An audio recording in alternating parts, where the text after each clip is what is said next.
It was a cheap paper cup. That's the detail that haunts her. 99 cents of scalding, dark roast agony splashed across a suit worth more than her life.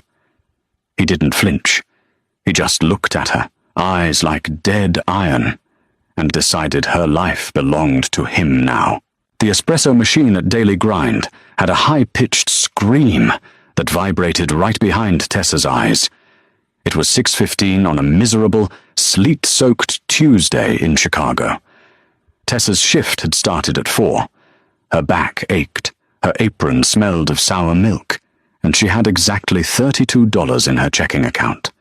She wiped a damp rag across the counter, her mind numb, calculating which utility she could let lapse this month. The heat was non-negotiable. The internet might have to go. The bell above the glass door chimed. Normally it was the morning rush of hollow-eyed commuters. This time the atmosphere in the shop shifted. It didn't happen with dramatic music or a sudden gasp. It was a primal, quiet thing. The 3 men waiting for their lattes stepped back, pressing themselves against the brick wall. The chatter died. The air got heavy, thick with the kind of tension that makes animals freeze in tall grass. Tessa didn't look up immediately. She was wrestling with a faulty lid on a large Americano. "Name for the order?" she asked, her voice flat, practiced. Silence. She finally lifted her head. He didn't look like the caricatures from the movies. There were no flashy rings, no cigar smoke, no aggressive swagger. The man standing on the other side of the counter possessed a quiet, terrifying stillness. He was tall, his broad shoulders cutting a severe silhouette in a charcoal wool suit that fit with surgical precision. His face was sharp, hard angles and hollowed cheeks, shadowed by exhaustion. But it was his eyes that made Tessa's breath catch. They were the color of wet pavement, devoid of warmth, moving over the cafe with a clinical, detached calculation. 2 men stood a pace behind him, bulk hidden beneath expensive coats, hands resting loosely at their waists. "Just black," the man said. His voice was a low rumble. It barely carried over the hum of the refrigerators, but it commanded the room completely. Tessa swallowed hard. "Right, 1 large black drip." She turned. Her hands were suddenly slick with sweat. She grabbed a paper cup, slamming it under the dispenser. Her pulse hammered in her throat. She didn't know who this man was. Chicago was a city built on unspoken boundaries, and this man owned whatever side of the line he stood on. Just pour the coffee. Hand it over. Look away. The liquid filled to the brim. Black. Boiling. Tessa snapped a plastic lid on top. She pivoted on her worn-out sneakers, aiming for the pickup counter. "Hey, watch it!" Kevin, the new barista, bolted out from the back room, carrying a crate of milk jugs. He wasn't looking. His shoulder caught Tessa's elbow. Physics is a cruel, unforgiving thing. Tessa felt the cardboard cup buckle in her grip. The lid popped. The boiling black liquid launched through the air in a heavy, dark arc. Time seemed to fracture. Tessa watched the coffee hit the man's chest. It soaked instantly into the bespoke charcoal wool, a dark, spreading stain over his heart. Steam rose from his lapel. A collective, sharp intake of breath echoed through the shop. The 2 men behind him moved. It was a blur of motion. Hands went to their coats. Tessa froze. Her heart stopped beating. The empty paper cup slipped from her fingers and hit the linoleum with a pathetic tap. The man in the ruined suit didn't shout. He didn't curse. He simply raised 1 long, gloved finger. The 2 bodyguards stopped dead. They backed away, their eyes locked on Tessa like she was already a corpse. The man looked down at his chest. He watched the steam curl into the cold air. Then, slowly, he raised his gaze to meet hers. Tessa's voice was a dry croak. She scrambled for a napkin, her hands shaking violently. I am so sorry. Oh my God, I'm sorry." She reached out, instinctively moving to dab the boiling stain. His hand shot out. His grip locked around her wrist. It wasn't tight enough to break bone, but it was absolute. It felt like being clamped in a vice of cold steel. Tessa gasped, staring into those dead, wet pavement eyes. Up close, she could see the faint scar cutting through his left eyebrow. He smelled of rain, expensive leather, and something metallic. "Don't touch me," he said softly. He released her wrist. Tessa stumbled back, hitting the counter. The man reached into his breast pocket, retrieving a pristine white handkerchief. He patted the ruined wool, a futile gesture. He didn't look angry. He looked profoundly, dangerously inconvenienced. He glanced down at her apron. "Tessa." He read her name tag. The way he said her name made her stomach plummet. It sounded like a verdict. Without another word, he turned. The patrons parted for him like Moses splitting the sea. His men followed, the door chiming innocently as they stepped back out into the freezing sleet. 10 minutes later, the manager came out of the back office, pale and sweating. He looked at Tessa, pointing a trembling finger at the door. "Leave your apron. Don't ever come back here." Tessa didn't argue. She knew how the world worked. She walked out into the rain, shivering, knowing the $32 in her account wasn't going to save her now. The panic didn't set in right away. It simmered beneath Tessa's skin, a low-grade fever of dread that lasted for 3 agonizing days. She stayed locked in her studio apartment, jumping at every creak of the floorboards, every siren on the street. She researched dry cleaning costs for bespoke Italian suits. She stared at the ceiling, wondering if she was going to get a bill, a lawsuit, or a visit from men with heavy knuckles. By Thursday night, the hunger was winning over the fear. She was boiling a pot of tap water for instant ramen when the knock came. 3 sharp, measured raps on the hollow wood of her door. Tessa froze. The water on the hot plate began to hiss and bubble. Knock, knock, knock. No one knocked like that in this building. Her landlord pounded, her neighbors kicked. She walked to the door on numb legs. She peered through the scratched peephole. A broad chest in a dark overcoat filled the fishbowl lens. "Miss Riley," a voice called out. Muffled, deep, polite. "Mr. Rossi requests your company for dinner. Rossi." The name dropped like an anvil in her stomach. Damien Rossi. The name had come up in her frantic, terrified internet searches. Real estate magnate on paper. A ghost in the underworld. A man who owned half the ports on the East Coast and had a reputation for making problems disappear into concrete. Tessa didn't have a weapon. She didn't have a fire escape. She turned the deadbolt. The man in the hallway was one of the bodyguards from the cafe.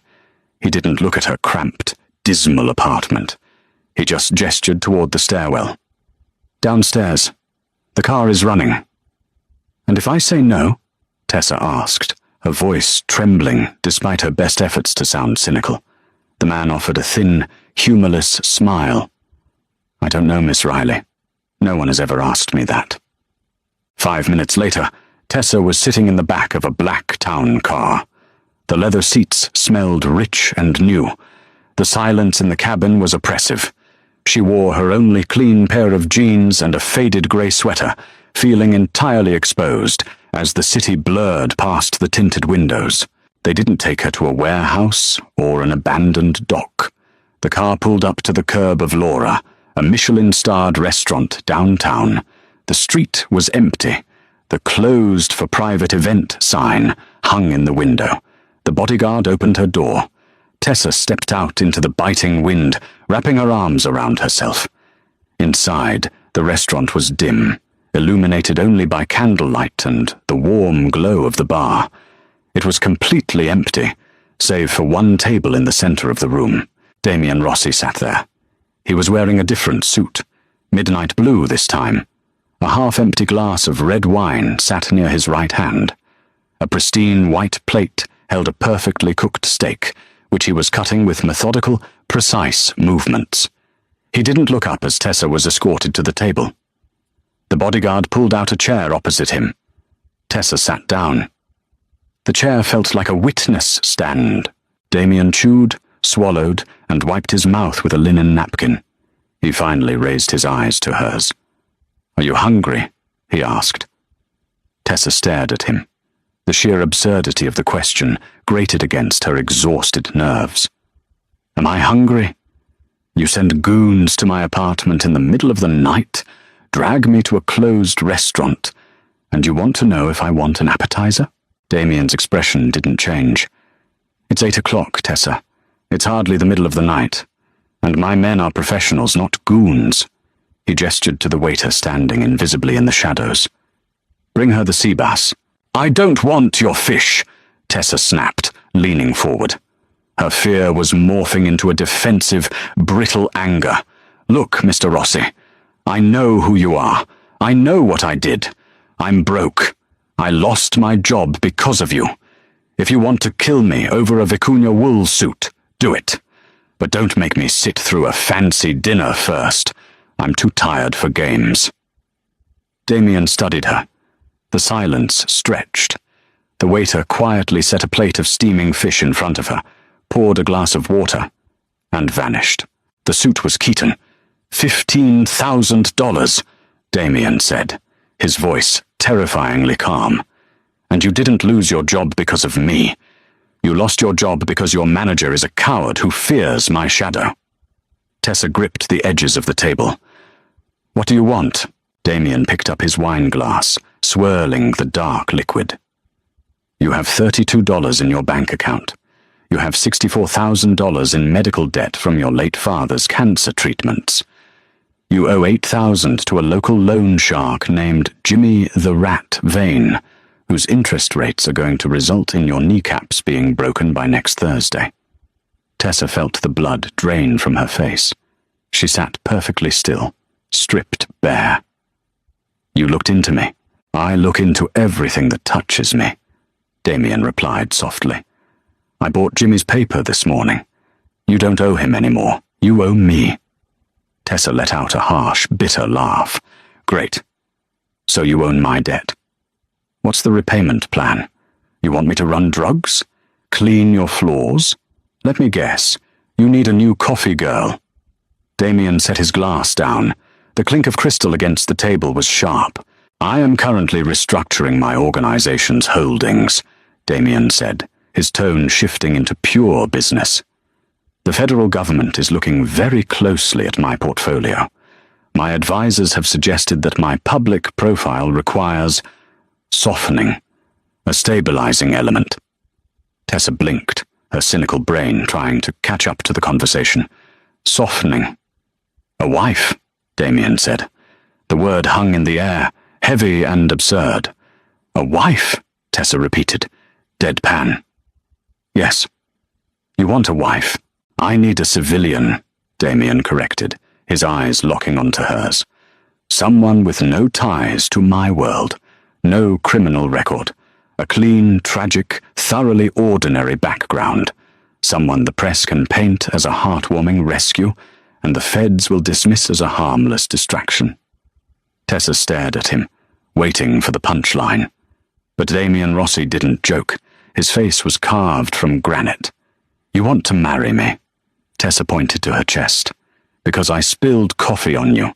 "The coffee was an introduction," Damien said smoothly. "Your file made you the candidate. You are desperate. You have no family to ask questions. You are entirely alone, Tessa, which makes you perfect." Tessa pushed her chair back, the legs scraping loudly against the hardwood floor. "You're insane. This is insane. I'm leaving." "Sit down," Damien said. He didn't raise his voice. He didn't have to. The command hit her like a physical weight. Tessa froze, half standing, her chest heaving. "You walk out that door," Damien said, picking up his knife and fork again, "and the debt reverts to Jimmy. I'll make a phone call. He'll be at your apartment by midnight. Your landlord will evict you tomorrow. You will be on the street, hunted, and broken within a week." He sliced a piece of steak, his eyes never leaving his plate. "Or you sit down. You eat the sea bass. Tomorrow you sign a contract. Your debts disappear. Your bank account receives a monthly stipend that will make you very comfortable. You will live in my home, attend public events on my arm, and ask no questions about my business. In 3 years, we divorce quietly. You walk away a very wealthy woman." Tessa stood there, her hands shaking. The cruelty of the trap was breathtaking. It wasn't a choice. It was an ultimatum, wrapped in a tailored suit. She looked at the door.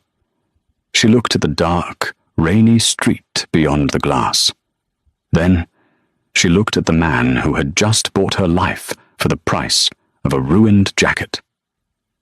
Slowly, hating herself with every inch of her being, Tessa sank back into the chair. Damien didn't smile. He simply nodded. "Eat," he commanded quietly. "You look tired." The Rossi estate was not a home. It was a fortress masquerading as architectural art, nestled on the edge of Lake Michigan, where the winter winds punished the stone facade. Steel gates, high security walls, and silent men patrolling the perimeter made it clear that this property was designed to keep the world out, or perhaps to keep its inhabitants locked inside. Tessa's entire life fit into a single frayed canvas duffel bag. When she dropped it onto the floor of her designated bedroom, a cavernous space of muted greys, brushed steel, and cold white marble, the dull thud echoed loudly. It felt exactly like dropping a heavy stone down a bottomless well. She stood in the center of the room, looking at the king-sized bed, wrapped in absurdly high thread count sheets, feeling like an imposter who had just robbed a museum. Her new reality was governed by a 60-page non-disclosure agreement, drafted by men who wore suits sharper than Damien's, and a set of unspoken rules that dictated her daily existence. Rule 1. Do not enter the east wing of the basement under any circumstances. Rule 2. Do not ask about the men who arrive bleeding from the face in the middle of the night. Rule 3. Smile for the flashing cameras when you step out of the car. Damien operated on a relentless schedule, dictated by profit, leverage, and violence, though he flawlessly disguised it all as standard corporate strategy. For the first 2 months, they lived like two completely separate ghosts, haunting the exact same mausoleum. They shared breakfast at opposite ends of a long, polished mahogany table. He drank black coffee and read the Wall Street Journal, his face an unreadable mask. She ate dry toast, watching the grey rain hit the bulletproof glass of the dining room windows. They exchanged polite, hollow pleasantries about the weather or the traffic. It was completely sterile. It was physically safe, and it was incredibly suffocating. Tessa felt the cynical edge that had kept her alive in her cramped studio apartment, slowly dulling against the sheer weight of Damien's wealth. Her debts were gone. Her bank account displayed a number with too many zeros. Yet, she felt completely hollowed out. The first real crack in the thick ice between them happened in late November, during a high-profile charity gala for pediatric oncology. It was Tessa's official public debut as Damien Rossi's new wife. The stylists had arrived at noon, treating her like a mannequin. She wore a backless emerald silk gown that cost more than her entire college tuition, her hair pinned up in an intricate style, her neck weighed down by a heavy diamond collar that felt remarkably like a leash. The hotel ballroom was a chaotic sea of flashing bulbs, predatory journalists, and corrupt politicians who eagerly shook Damien's hand while desperately refusing to look him in the eye. Tessa played her assigned part flawlessly. She smiled until her cheeks cramped. She squeezed Damien's arm affectionately. She lied straight through her teeth about how they met, reciting a carefully curated fiction involving a mutual friend and a shared love of modern art. By midnight, the deafening noise, the overwhelming perfume, and the sheer hypocrisy of the room had worn her down to the bone. She slipped away while Damien was cornered by a shipping magnate, finding a quiet, dimly lit balcony overlooking the glittering city skyline. The freezing November wind was an absolute relief. She leaned heavily against the stone balustrade, closing her tired eyes, letting the biting cold numb her throbbing temples.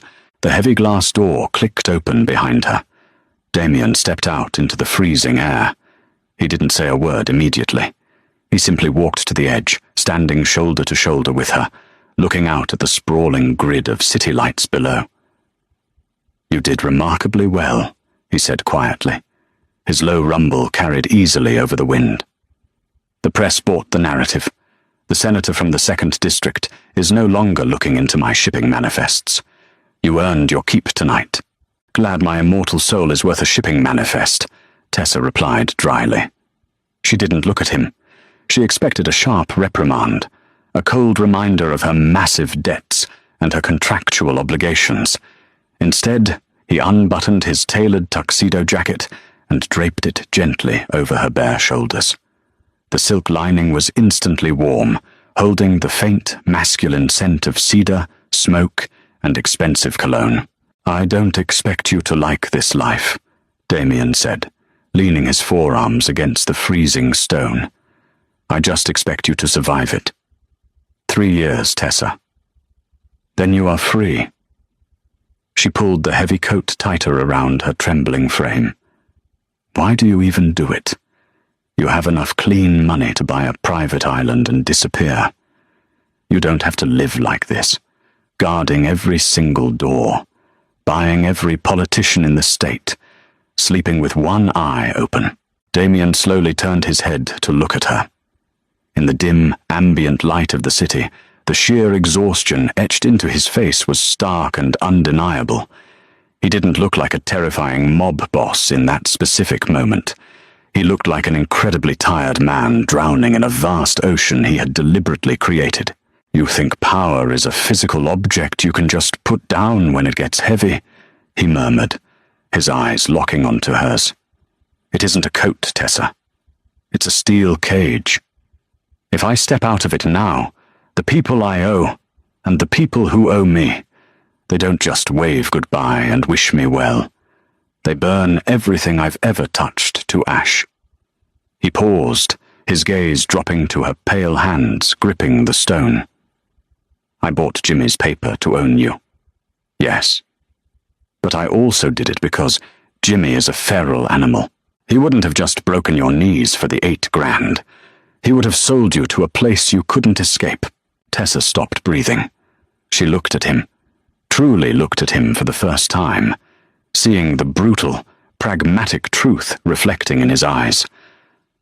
"I'm not a good man," Damien stated flatly, pushing off the balustrade and standing tall. "Do not ever mistake this business arrangement for salvation. But while you wear my ring on your finger, no one in this miserable city will ever lay a single hand on you." He turned and walked back inside, leaving her completely alone with the flickering city lights and the heavy, undeniable warmth of his jacket settling into her skin. By month 6 of the forced contract, the surreal had become completely mundane. Tessa stopped flinching at the sight of holstered weapons beneath the jackets of the men who guarded the house. She learned exactly how Damien took his coffee. Black. No sugar. Served in a heavy ceramic mug. Never paper. She learned that he could not fall asleep without the television in the media room murmuring on a low volume. She learned that the jagged scar cutting through his left eyebrow came from a broken bottle when he was a teenager fighting for scraps on the South Side. The fierce cynic inside her screamed that she was developing a textbook case of captivity bonding. The pragmatist knew it was much simpler than that. Damien was the absolute only constant in her strange, isolated world. The sterile civility that initially defined them slowly morphed into a quiet domesticity. They watched old noir films in the darkened media room on Sundays. They argued passionately over the hypocrisy of local zoning laws over dinner. Sometimes, when he thought she was completely distracted, his cold eyes would soften, resting on her face with a heavy, unspoken intensity that made her pulse hammer in her throat. The fragile illusion of safety shattered on an otherwise ordinary Tuesday afternoon. Tessa was alone in the sprawling kitchen, humming quietly to herself as she sliced a fresh lemon for her afternoon tea.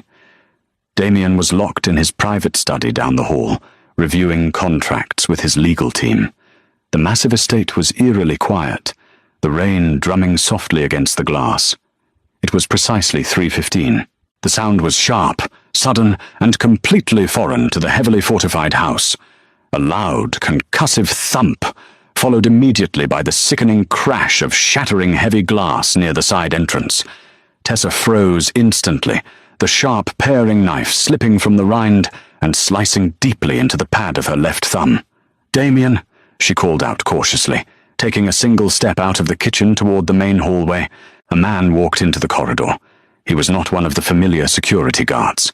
He wore a faded, heavy, wet utility jacket, his face entirely obscured by a dark medical mask and a lowered dark baseball cap.